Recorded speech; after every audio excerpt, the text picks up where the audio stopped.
ทุกคนเลยมาพอแล้วนี่ขี้ข้วยนี่หากับพ่อนี่เนาะบางญาติในการได้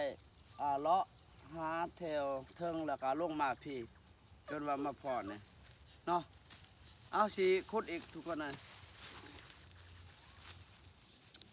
จังสีแล้วบ้านเฮาเนี่ยพี่น้อยอายุหากินแบบง่ายๆเนาะตามภาษาบ้านๆนี่แหละ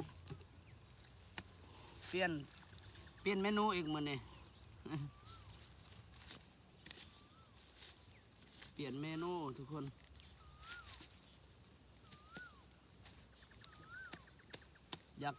อยากกินแกงหน่อไม้ก็หาได้ทางบ้านเฮาอยากกินแมงอันนี้จูจี้ขี้ก็หาได้อยากกินปูกินปลาก็หาได้อยู่เพราะว่าบ้านเฮามันนี่ยังบ่ได้พัฒนาเนาะยังเป็นบ้านนอกบ้านนาตกเลี้ยงมากก็หาอยู่หากินจังซี่แหละบ้านเฮาในส่วนน้อยได้กินอาหารตลาดทุกคนมิส่วนหลายนี่กินแต่อาหารธรรมชาติจังซี่แหละหนึ่งมากอะทางบ้านเฮานี่ก็ใกล้จากตลาดพี่น้อยใกล้จากในเมือง